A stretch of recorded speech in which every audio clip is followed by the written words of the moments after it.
परिवार के बेहतर भविष्य और कमाई को उम्मीद लेकर दूसरे राज्य गए एक और श्रमिक की दर्दनाक कहानी सामने आई है। मुर्शिदाबाद जिले के शुति थाना अंतर्गत चक बहादुरपुर गांव में शुक्रवार सुबह राजमिस्त्री जुएल राणा का शव पहुंचते ही पूरे इलाके में शोक की लहर दौड़ गई है। अपनों के बीच लौटने की खुशी की जगह जब जुएल का बेजान शरीर गांव पहुंचा तो परिजन की चीख पुकार से पूरा माहौल गमगीन हो गया।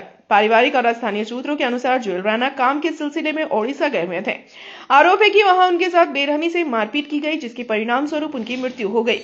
जुएल अपने परिवार के एकमात्र कमाने वाले सदस्य थे। उनकी मौत के बाद अब परिवार के सामने भरण पोषण का गंभीर संकट खड़ा हो गया है।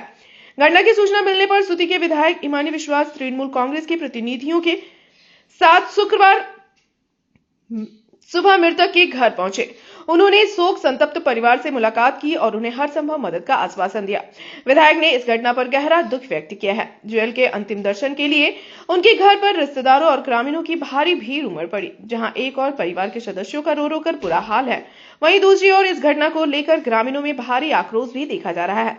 स्थानीय लोग इस मामले की निष्पक्ष जांच और दोषियों के खिलाफ कड़ी कार्रवाई की मांग कर रहे हैं। যারা আমাদের এই ছেলেগুলোকে অত্যাচার করেছে, এরকম ভাবে নৃশংসভাবে হত্যা করেছে, আমরা তাদের ফাঁসি চাই।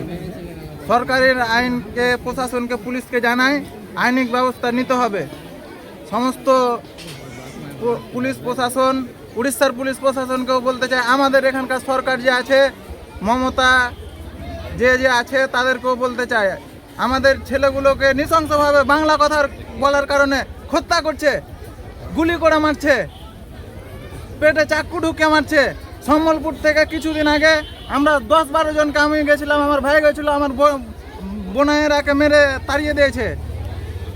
2 বছর থেকে ঘটনাটা হচ্ছে। কি করছে সরকার?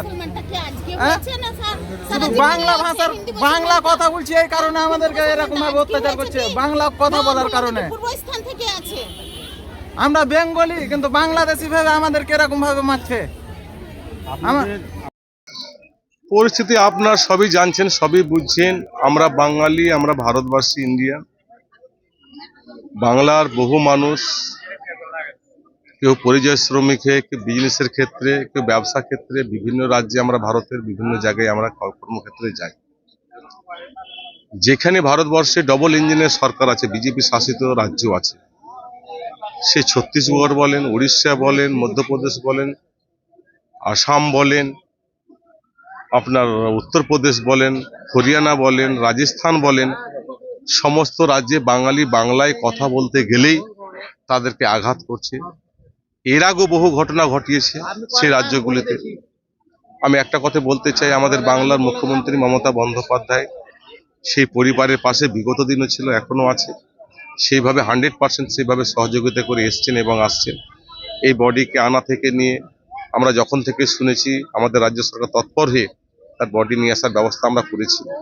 আমাদের অভিষেক বন্দ্যোপাধ্যায় তাকে 100% সমর্থন করে সেখানে আনার চেষ্টা করেছেন আমরা। কিন্তু আমি বলতে চাই, যারা এই বাংলায় বিজেপি যেইভাবে নেতাগুলো আছে, যে রাজ্যে ঘটনা ঘটেছে বিজেপি, তাদের কি চোখে পর্দা দেওয়া আছে? তারা কি কানে শুনতে পায় না? তারা কি নিঃস্ব হত্যা করছে, তাদেরকে দেখতে পায় না? তাকে সে কি বাঙালি নয়? আমি প্রশ্ন তাদেরকে ছুড়লাম। বাঙালি বাংলায় কথা বলতে গিয়ে বাংলাদেশি হয়ে যায়। একজন পরিযায়ী শ্রমিক সেখানে রাজমিস্ত্রি কাজে গেছিল। জানেন আপনারা সকলে কি মুর্শিদাবাদের রাজমিস্ত্রি খুব ভালো হাতের কাজ জানে, সূক্ষ্ম কাজ করে। সেক্ষেত্রে তাদেরকে নিয়ে গিয়ে বাংলায় কথা বলতে গিয়ে বিজেপি শাসিত রাজ্যে যেভাবে অত্যাচার করেছে। উড়িষ্যাতে আমার এলাকার 3জন ছিল, একজন হচ্ছে মালদা ডিস্ট্রিক্টের, একজন আমার সুতিওয়ান ব্লকের। मुर्शिदाबाद से ब्यूरो रिपोर्ट, पीवीटीवी न्यूज।